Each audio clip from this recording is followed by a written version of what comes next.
شهزاد محمدي ته ولې بیا ضرورت پیدا شو؟ ولې د افغانستان کرکټ او د افغانستان کرکټ مینوال د شهزاد محمدي پر بندیز خفګان څرګندوي یا خفه دي؟ سلام او مینه مو ومنئ، تاسو ګورئ رانټ یوټیوب چینل. هیله ده ټول ملګري راته ښه او صحتمند وئ. شهزاد محمدي ټولو ته معلوم دی چې د افغانستان زړور برید کوونکی او نمتو توپ وهونکی دی.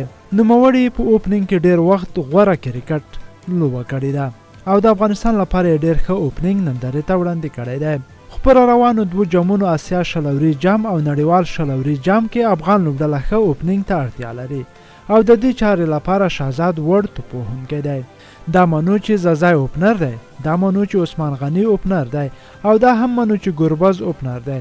خو د پخوانیو لوبغاړو له ډلې شهزاد ښه والی دا دی چې هغه د نړۍ ډېرو بالرانو سره مخ شوی.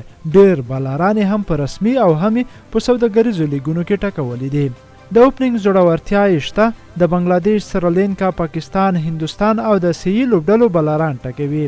په 2014 میلادي شلوري جام کې د افریقا کیل اباټ او نور بالران وټکول. لوبډلې ته له اوپننګ خورا ښه سټارټ ورکړ او بالاخره د کریس مورس په توپ آوټ شو. شهزاد په دې وروستیو کې د هیټینګ ترڅنګ تخنیکي توپ وهنه هم کوله. په ویکټ د پاتې کېدو فکر ورسره پیدا شوی و او د دې چارې له دې سره ډېره مرسته وکړه چې دی د نړۍ په غوره توپ وهونکو کې حساب کړي.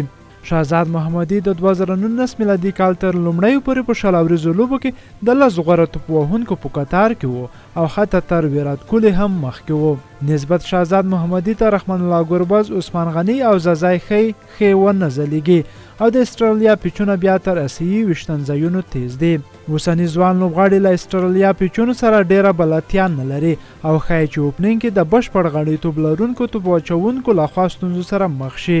خو دا لوبغاړي هغه وخت بریالي کیدای شي کله چې له نړیوال جام وړاندې دوی په استرالیا یا هم نیوزیلینډ کې تمریناتي لوبې وکړي چې له کنډیشن او لوبډلو سره یې اشنا شي.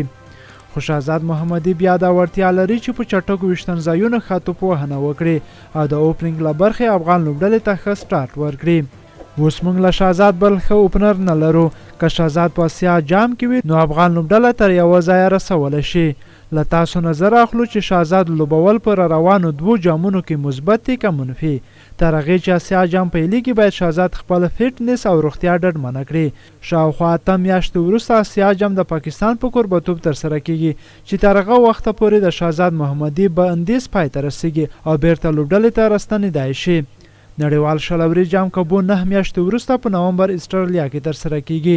که شهزاد په اسیا جام کې ځان ثابت کړي کولی شي چې نړیوال جام کې ځان ته ځای ډډمن کړي او هلته هم یو ښه کارکردګي د افغانستان بیرغ له نورو لوبغاړو سره یو ځای ورپوي.